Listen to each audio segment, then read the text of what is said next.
Please welcome Puneet Kukreja, Partner and Head of Cyber at EY Ireland.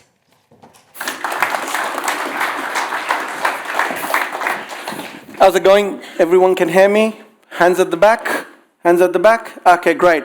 So thanks all for having me. I know I'm in the middle of some really nice black coffee. I had it. It's not that nice. But again, I'm going to try and do it in a way where I can tell you a lot about cyber, but I'm going to ask a question just to see if you guys are awake and listening. Show of hands, who remembers the Sony hack? Show of hands. Okay, good. Show of hands, who are aware of a hack that took place last weekend at Optus in Australia? Okay, great. So the reason I ask about the Sony hack and the Optus hack, Sony hack was supposed to be a sophisticated hack. The Optus hack that happened, if you look at the verbiage that's coming out, it talks about something that could have been avoided. Then Woolies, which is like a Tesco chain, got also hacked in the same week. Australia's having a great time with floods, with fires, with hacks. I normally make a joke that is probably the horsemen riding out, but it won't be the horsemen, it'll probably be the hackers. Okay, with that, let's talk about emerging threats. Now, we had to add the word emerging threats and sophisticated into it just to get you excited. If you're working in cyber, if you remember the Sony hack, there's nothing excited about it. There's nothing sophisticated about it. And if a state-based actor has to get into your organization, they will. Anyone who disagrees with me, raise your hand. Oh, people are listening. I'm glad. Okay, great. So with that, we'll get started. This is our world today. And I know I've got 15 minutes, and I've got somebody who will tell me when I'm at about 13. I can quickly wrap it up. I can have this chat in a minute. I can have this chat in 30 seconds. I can talk all day about it. Okay, so what's this image? Now, my challenge has been over the last 10 years, I've been trying to find a different image that represents this. Okay, so I have a number of presentations over the last few years where I got feedback, Puneet, you use the same image. I'm like, yes, our world hasn't really changed. So what I've done in 2022, I've changed the image. But this is what our world really represents. We are interconnected. We are hyper-connected. How many people here are wearing an Apple smartwatch? I'd say 20% of the room. How many people then have an Apple or an Android phone? Am I fair to say about 98%? The 2% is somebody in cyber who says, I'm not going to be connected. I'm going to use Nokia 5110 so I can only receive a phone call or an SMS, okay? If you are that person, come and talk to me, because we've moved 4 countries and 3 continents in the last 5 years. I still have my Nokia 5110 with me with a SIM card, and I still charge it. And my wife goes, why? I said, darling, I don't know, have you watched Die Hard 4? Good, glad you're laughing. So that's our world today. From Die Hard 4, raise hands who actually remember the term fire sale. Oh, good, I'm glad. Okay, so internet's fully connected, OT, IoT, cybersecurity, connected networks, third parties. The list goes on. Software in the supply chain. S-bomb's a new word coming out these days. Supply chain, third parties, patch, vulnerability management, dark web, brilliant, us in, I in. There are so many vendors selling you so much stuff. Well, we've got to stand out there as well, right? So, hey, we also sell stuff. But the fact is quite simple. And it's quite scary, but it is simple. Right? This is a threat horizon landscape that I got from ISF under license. I have referenced them, so there are no copyright breaches there. This talks about a threat horizon from 2022 where we are there, which says the Internet of Forgotten Things bites back. So IoT environment, we need to be aware of it. Majority of the industries have it. If people think they don't have IoT within their organization, we'll start to think about all of the people that are out there mobile, perhaps have devices that are doing logging, monitoring, some sort of loop back in. And then automated defenses fire back. So there is all this talk about automation. runbooks, AI. Well, what happens if somebody compromises the way you defend which is automated, and you've removed the idiot on the outside completely from the equation? Right? So automated defenses fight back. Smart grids succumb to an attack surge. Now, I didn't know that Tata Power in India was going to get hacked last week. I did this presentation on a Monday, and that news came out on Thursday. So our OT critical infrastructure is under threat simply because of the reason it's all technology. It works in 10, 20-year investment cycles. What does that then mean when you need to update it with the brand new cyber controls? Then we've got security struggles to adjust to the never normal. It's not the new normal, it's the never normal. How many of us are working from home continuously? I can tell you I try and do it 2 days a week. Yeah? So now think of this scenario, and I talked about this last year at a banking conference where we've said, what is one of the most important banking processes? It's providing a mortgage, right? So if your mortgage approvers who are checking your 100 points of ID, I still call it 100 points of ID, 25 years in Melbourne, it's still 100 points of ID. Your license, your passport, your utility bills, your banking statements, your marriage certificate, your rate certificate, your salary certificate. 7 or 8 things we need to get a mortgage. Yeah? There's probably more, but those are the 8. So if that person is now not in the organization, they are at home, then is it data within the organization or is it data at home? And how are you going to secure data at home? Because if data at home is the new paradigm, then the attack perimeter is not within your data center, it's on that laptop, on that PC that somebody is logging in. That then goes back to the previous image. What is this new world representing? Ransomware evolves into triple extortion. Well, how do you know that the ransomware is not being done by a third party, which has now given it to a fourth party, and you get 2 types of ransomwares in there? Right? How do you know?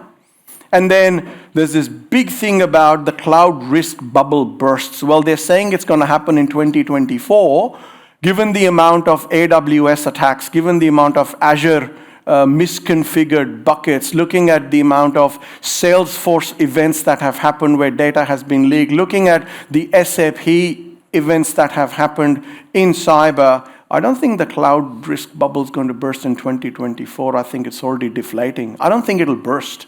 I think it'll just deflate, right? And then digital twins double the attack surface. Digital twins are a great idea, but if you take an insecure original and double it into an insecure digital twin, well, guess what? You got twice the amount of insecurities, okay? But that's just some high-end fancy stuff, right? This is an EY presentation, but again, I am a big fan of the DBIR report. Hands up of people who regularly read it. No, yes, no, great, you're my mate. I'll tell you what, it's one of the best things you can get, because when boards ask you for questions like, are we secure? Are we secure enough? What are you going to tell them? I can tell you, over the last 18 years, every risk report that I have either seen, written, that has not been a live incident, comes out to being a medium risk. Anyone here who says, Puneet, you're wrong, we'll have a coffee and then you tell me why. Every risk report comes out to be a medium because we all like to feel safe. Okay? DBIR actually tells you about attack vectors. It tells you what threats have changed. And really, when a board asks you or your CEO asks you, am I secure enough? And I got this question 22 years ago when I first responded to a cyber incident. I didn't even know it was called a cyber incident. The system was down. Right? 22 years later, it's called a cyber incident. But the top 5 questions that I would say for consideration for your boards, for your executives, given we're talking about a risk resilience approach to sophisticated cyber attacks, is cyber managed with an assumed breach mindset? I can never be breached. I'm too far away. or I am breached, how would I respond then? Is one of the first things I would say you should look at. Are you managing critical third parties as an exposed supply chain? Similar mindset, assume breach. You assume that your third parties, because they have a contract, are secure. When was the last time you audited them? Or when was the last time you at least ran a ping scan or an Nmap across their network, knowing their IP address ranges? Anyone who's done that? Ran an Nmap scan across your third parties? Anyone? One. Are you a third party yourself? All right. So what I'm saying is that when the conversation is majority of the hacks and attacks can be avoided and should be avoided, it is true. But it's about understanding where do you spend the $10 that you have? Because cyber normally gets 10%, sometimes 7%, sometimes 3%. And sometimes they say, just BAU it, right? So do you have the capability to detect and respond? There's an amazing conversation earlier. You got all of this free or available threat intelligence. What do you do with it? What do you do with it? Right? There is a free university that MIT has launched. I don't know anyone who's taken up a free course. I don't know. I know I don't have the time to do it, even though it's free. So what do you do with it? And then do you have a cyber response plan? And I would say a cyber response plan is no different to having a fire evacuation plan. And I say this all the time. Cyber hygiene, fire evacuation, red helmet, white helmet, yellow helmet. When a cyber incident happens, do you have in your organizations a red helmet, a yellow helmet, a white helmet? When was the last time you practiced it? Well, do you have one? And did you practice it? And do people know about it? And the last thing is, if you tested it, how would you determine success? I don't know. How do you test a fire plan? You go beep, beep, beep, beep, beep. Everyone runs down the stairs. Everyone gets in a safe area. Somebody takes a clipboard and says, okay, all accounted for, off you go. Half of them are grabbing coffees on the way out, right? What would you do if this was a cyber plan? Now, conscious of time, this is from the DBIR report, vectors and varieties. I love these two words, vectors and varieties. You can download the report, text is small, apologize for that. But this basically says DDoS, web apps, you were talking about web apps earlier, it's the threat landscape. There is this digital wave that's coming through. There's the rush to cloud. We can't even secure web apps that we've built. It's still the same, right? Email compromise and backdoors. Backdoors is the commentary I made earlier. If somebody wants to get in, they'll get in, right? 80-20 rule. That's the 20%. You can spend time worrying about the 20% or you can fix the 80%. How do you fix the 80%? Patch your systems, run a one scan, and when a one scan report comes out, don't have a fight amongst yourselves. It's too hard. Fix it. Sometimes you can't, and that's okay. But if you can't, just make sure it rises to the highest level of authority within the organization such that the CEO or his direct reports or her direct reports sign off on the risk of knowing the vulnerable infrastructure that exists within your organization. Because that links back to the cyber plan of the red hat, yellow hat, blue hat. Because when that fire alarm goes off, let's just make sure these executives are not having a coffee on their way out. And they know. Right? 5 compromise types: web apps, email, social engineering, social credentials, and phishing. Now, I have an extract here. I don't know if you guys can read it from where you are. I should have made the phone bigger. But this is from the last year report, and I went and cross-referenced it to the 2013 report, right? Just because Saturdays, Sundays, I don't have enough kids' football and dance practice and pianos and dog walks. But this was amazing. I actually laughed, and my wife thought I was going crazy, smiling at a screen, looking at 2 reports. In 2013, DBIR talked about ransomware. But ransomware as a category, which they didn't know, appeared in 2008. And as I said, I didn't know it was called a cyber attack. I thought it was a system down 22 years ago. And what they said here is that they could cut and paste this finding from 2013 into a 2021-2022 report, right? So we can make cyber all fancy, we can make cyber all complex, but it really isn't, right? Web apps, email, social engineering, social credentials phishing, how do you attack it and save yourself against those, right? So I thought I'll list them out because they're like, well, Puneet, just 5? Well, no, it's a big list. There's about 22 there. And the reason I took the numbering away because I couldn't get 10 and 10 right, okay? So I just thought I'll make them into something that looks nice. These are just the ever-increasing count of challenges. The ones in the second column, the bottom 5 have got nothing to do with tech, but it's got everything to do with executive mindset, skills shortage, lack of funding, rapid technology changes. You've just been through implementing a SIEM system. You've just got your streams coming in there sorted. You've just had a sticker shock of the logs that are coming in, and you realize that your pricing of your beautiful SIEM system in the cloud is log data based, and then you have SOAR coming in. I can automate this for you. Well, what can you automate when I don't even know what's going in, right? Okay? Or maybe you can. I haven't figured that out. If any one of you figure out how to automate something that you still haven't fixed, come and tell me. I'll create a service around it because I haven't figured it out. Okay?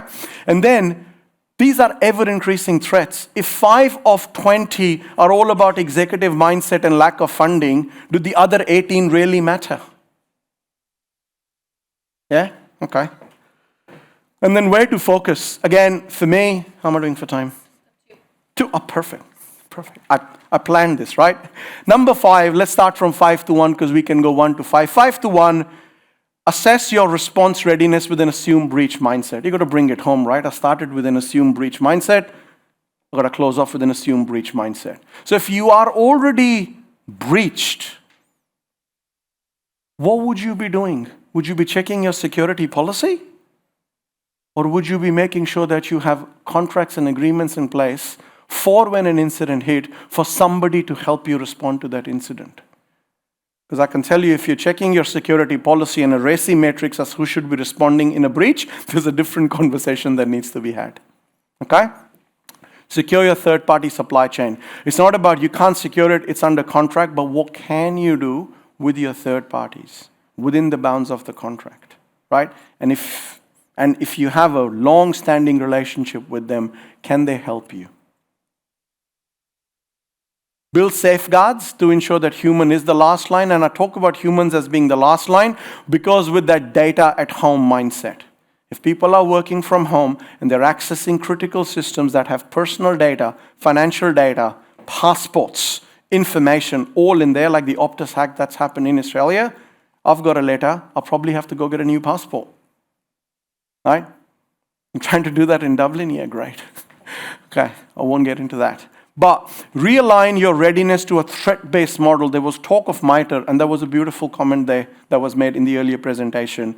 When in doubt as to, and when you're asked the question from your executives, how can I get breached? It's a very simple model. Take your current VUN report or audit report, look at the MITRE threat attack vectors, create it into a beautiful presentation. I can tell you, you will never be asked again. Okay, so the work's been done for you. I'll say that again. If your board and executives ask, can we be breached? Will it really happen to us? Take your audit report, take the MITRE attack framework, do the mapping, and simply say, that's the risk. These are the 20 ways in which we can get breached. Do you want to sign off on this, please? Let's see what happens, right? And take a data-centric approach to securing your assets. And I talk about a data-centric approach because hackers will be out there for 3 things. They want to get paid for it, they want to destroy something, and they want to own your data. So if you take a data-centric approach with an assumed breach mindset, I think everything in the middle will just fall in place. And that's really it.